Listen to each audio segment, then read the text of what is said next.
হুমায়ুনের মসজিদ নির্মাণে এবার দেশ বিদেশের একাধিক অনুদান আসছে। গতকাল থেকে আমরা দেখেছি যে টাকা গোনার মেশিন আনা হচ্ছে, দান বাক্সে জমা পড়েছে নানা দেশের বিদেশি মুদ্রা। বাক্সে মিলেছে মার্কিন ডলার, সৌদি আরবের রিয়াল, মালয়েশিয়ার রিঙ্গিত, বাংলাদেশি টাকা, একাধিক দেশের মুদ্রা এবং 12টি ট্রাক বস্তায় দানের টাকা, 6টি দান বাক্স, 30 জন লোক, একাধিক টাকা গোনার যে মেশিন এবং সোমবার সন্ধ্যা পর্যন্ত ব্যাংক অ্যাকাউন্টে 2 কোটি 10 লক্ষেরও বেশি টাকা জমা পড়েছে। খোদ হুমায়ুন কবির তিনি নিজে জানিয়েছেন যে ব্যাংক ট্রানজাকশন হচ্ছে, সেখানেও একের পর এক টাকা। হুমায়ুনের এই বাবরি মসজিদ নির্মাণে যে শিলান্যাস এবং সেখানেই প্রায় কারি কারি টাকা গোনা হচ্ছে, একেবারে আজকের আপডেট জানার চেষ্টা করবো। টেলিফোন লাইনে মৃন্ময় গোস্বামী রয়েছেন আমাদের সঙ্গে। মৃন্ময়, যে টাকা গোনা হচ্ছে 30 জন নিয়েও বিভিন্ন দেশি বিদেশি নানা ধরনের যে টাকা বা সেগুলো একেবারে বিদেশি মুদ্রা সেগুলো জমা পড়ছে, আর একটু বিস্তারিত জানাও। দেখুন, গতকাল রাত্রি পর্যন্ত হুমায়ুন কবিরের বাড়িতে যে মেশিন রাখা হয়েছিল সেই মেশিনে কিন্তু টাকা গোনা হয়েছে এবং এবার যে টাকার পরিমাণটা সেটা কিন্তু হুমায়ুন কবির রাত্রিবেলায় কিন্তু জানায়নি, কিন্তু যারা ভিতরে কাজ করেছে সেই গোপন সূত্রে জানতে পারা গেছে গতকাল রাত্রিবেলাতেই ব্যাংক অ্যাকাউন্টে প্রায় 2 কোটি 10 লক্ষের বেশি কিন্তু টাকা সেখানে ঢুকেছে এবং 6টি দান বাক্স থেকে টোটাল 37,30,000 টাকা ভারতীয় যে মুদ্রা সেটা পাওয়া গেছে। কিন্তু আরো বেশি গুরুত্বপূর্ণ যেটা হচ্ছে প্রচুর পরিমাণ যে দান বাক্স ওখানে রাখা ছিল সেখানে প্রচুর পরিমাণে বিদেশি মুদ্রা কিন্তু সেখানে ঢুকেছে। মিলেছে মার্কিন ডলার, সৌদি আরবের রিয়াল, মালয়েশিয়ার রিঙ্গিত এবং বাংলাদেশের এবং একাধিক রাষ্ট্রের মুদ্রা কিন্তু সেখানে রাখা হয়েছে। যারা গুনছে এই টাকাগুলো তারা কিন্তু সেই মুদ্রাগুলোর পরিচয় ঠিক মতো জানতে পারা যায়নি। এখন এই মুহূর্তে হুমায়ুন কবিরও কিন্তু পরিষ্কার করে কিছু বলেনি। অন্যদিক থেকে এই বাবরি মসজিদের চাপ এত পরিমাণ বিভিন্ন দিক থেকে আসার জন্য কিছুটা হলেও হুমায়ুন কবির কিন্তু পিছু হতে বাধ্য হয়েছে। তিনি একটা জায়গাতে স্বীকারোক্তি করেছেন যে মন্দির বা মসজিদের জন্য যেসব ইট, বালি, পাথর বা আদার্সগুলো পাঠিয়েছে তারা সেগুলো কিন্তু সবটাই বাবরি মসজিদের নামে করা সম্ভব হবে না। মূল যে গেটটা হবে সেটাই বাবরি মসজিদের নামে হবে।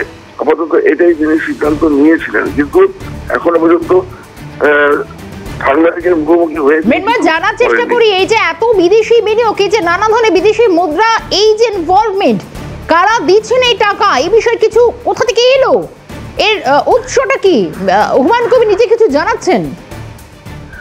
দেখো, হুমায়ুন কবিরকে এটা নিয়ে একাধিকবার কিন্তু প্রশ্ন আমি কালকে করেছিলাম, কিন্তু সেখানে হুমায়ুন কবির একদম নিশ্চুপ। তার বক্তব্য হচ্ছে যে আমি টাকা পয়সা নিয়ে আমি কোনো কিছু বলতে চাইবো না।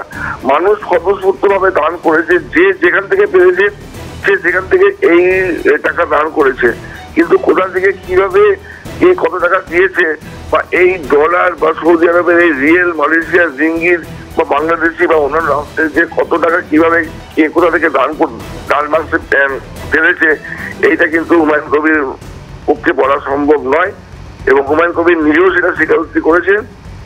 আজও কি টাকা গোনা চলছে এখনো পর্যন্ত? দেখো, ইতিমধ্যে কালকে অনেক রাত্রি পর্যন্ত টাকা গোনা হয়েছিল, তারপরে মেশিন খারাপ হয়ে যাওয়ার পর বেশ কয়েক ঘন্টা সেখানে বন্ধ ছিল।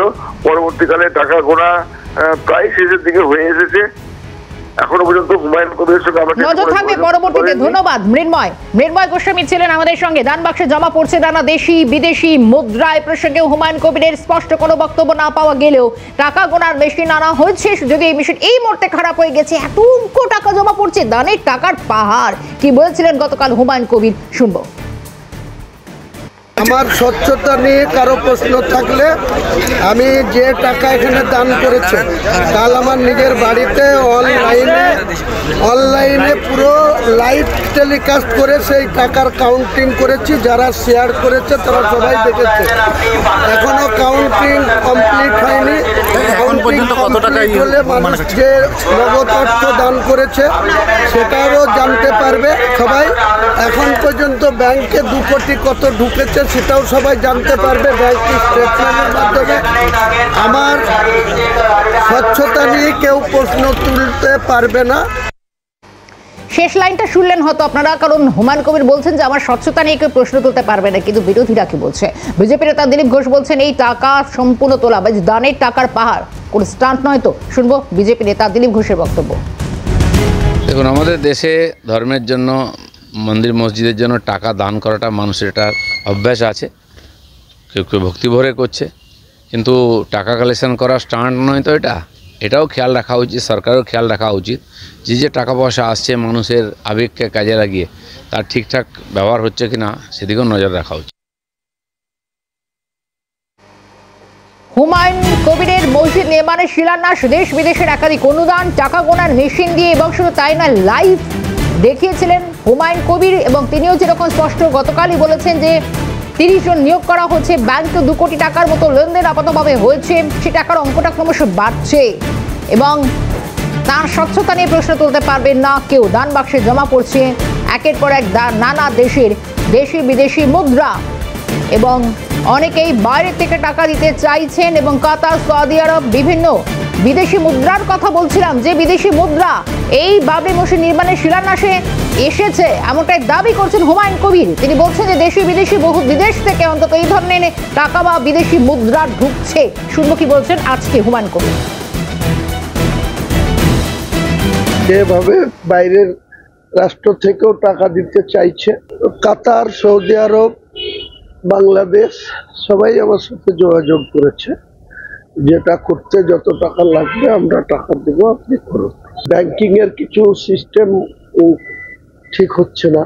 ব্যাংকে কাল গেছি, চিফ ম্যানেজার SBI কে বলেছে, আজকে একটা লেটার দিতে বলেছে যে বাইরের কান্ট্রি থেকে যারা টাকা দিতে চাইছে সেই টাকা নিতে গেলে যা যা ওনাদের করার দরকার, আমি লেটার আজকে পৌঁছে যাবে, তো তারপরে কি হয় দেখা যাবে।